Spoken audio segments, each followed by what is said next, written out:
Hello दोस्तों, तो स्वागत है आपका फिर से एक नई वीडियो में। आज हम बात करने वाले हैं क्लास 10th का जो हमारा सामाजिक का भूगोल वाला पोर्शन है। इसका मतलब इकाई 2। तो इकाई 2 के जितने भी इंपॉर्टेंट क्वेश्चन होंगे वो सारे ये रहे। आप इन्हीं में से पढ़ के अपना भूगोल का पोर्शन आराम से कंप्लीट कर सकते हो। दावे के साथ कह सकता हूँ आपके ज़्यादा से ज़्यादा विकल्प और क्वेश्चन यहीं से फंस जाएंगे। तो हमारा पहला प्रश्न क्या है, मृदा अपरदन क्या है? इसी को ही हम लोग भूक्षरण के नाम से जानते हैं।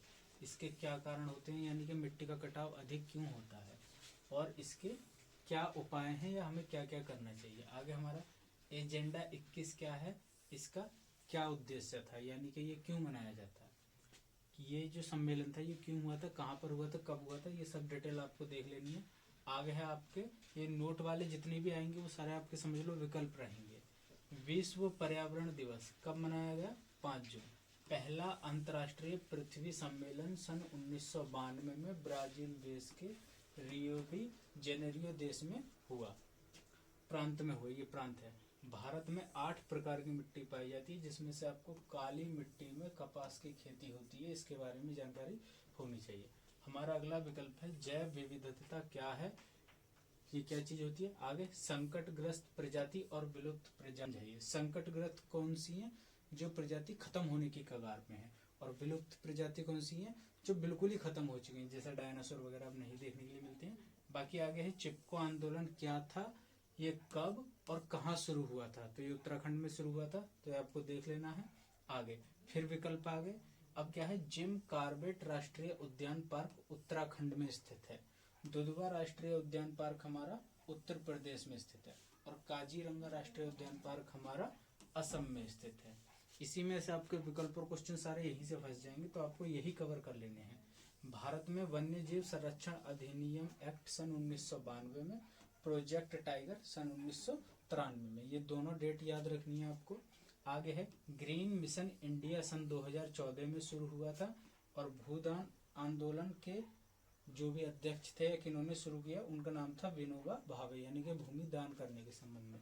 आगे हमारा बहुउद्देशीय परियोजना से आप क्या समझते हैं। बहुउद्देशीय परियोजना मतलब जो नदियों पर बड़े बड़े बांध बनते हैं उसी को कहते हैं। उससे होने वाले लाभों के बारे में बताइए, यानी कि उससे हमें क्या फायदा है।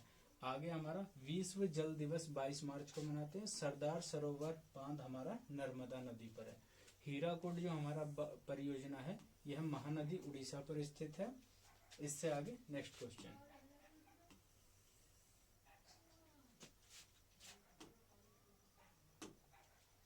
फिर है हमारा टिहरी बांध कहाँ पे है, ये उत्तराखंड में स्थित है। कौन सी नदी है? भागीरथी नदी पर। अच्छा, शोक की नदी किसे कहते हैं? दामोदर नदी को शोक की नदी कहते हैं। आगे वाणिज्य कृषि क्या है? वाणिज्य कृषि ऐसी कृषि जिसको व्यापार के उद्देश्य से किया जाता है। बाकी झूम कृषि क्या होती है? पहाड़ों में जंगलों को काटकर जो की जाती है। ऑपरेशन फ्लड, यानी कि ये दूध की क्रांति से संबंधित है। आपको 3 क्वेश्चन पढ़ लेने हैं। आगे है रबी की फसल, खरीफ और हमारी जायद की फसल। तीनों कब बोई जाती हैं, कौन कौन से इसके मतलब फसलें आती हैं इसके अंदर, और ये कब कटती हैं। आपको सिर्फ इतना पढ़ना है इनके बारे में। इसी से आपका क्वेश्चन और विकल्प दोनों कंप्लीट हो जाएगा। आगे है आपका मोनोजाइट अयस्क। मोनोजाइट अयस्क किसका होता है? थोरियम का होता है, ये विकल्प है। और लौह अयस्क को किसी देश की आधारभूत अयस्क कहते हैं। आगे हमारा नरौरा परमाणु ऊर्जा केंद्र कहाँ है? ये बुलंदशहर में स्थित है, उत्तर प्रदेश में। और मुंबई हाई, ये एक जगह है मुंबई हाई, ये क्यों प्रसिद्ध है? ये पेट्रोलियम के लिए प्रसिद्ध है। नेक्स्ट क्वेश्चन हमारा, बस आपके खत्म, इससे ज्यादा आपको कुछ नहीं पढ़ना, इसी से आपका भूगोल का पूरा पेपर फंस जाएगा। आगे क्या हमारा, व्यापार किसे कहते हैं, यानी कि व्यापार क्या होता है। संतुलित व्यापार और असंतुलित व्यापार को आप समझाइए। इसके आगे है स्वर्णिम चतुर्भुज महाराजमार्ग क्या है। वेरी वेरी इंपॉर्टेंट है, ये क्वेश्चन जरूर कर लेना, इस पर टिप्पणी 100% आती है। और स्वर्णिम चतुर्भुज के जो दोनों रास्ते हैं वो कहाँ पर क्रॉस होते हैं? वो क्रॉस होते हैं आपके उत्तर प्रदेश के झांसी में। तो इम्पोर्टेंट विकल्प जितने आपके सामाजिक क्लास 10th में भूगोल वाले पोर्शन से जितने क्वेश्चन या विकल्प बन सकते थे ज्यादा से ज्यादा, इतना पढ़ लिया तो आप आराम से पास हो जाओगे। बाकी का ये का भी नेक्स्ट वीडियो में बना देंगे। बाकी ये वीडियो देखने के लिए थैंक यू।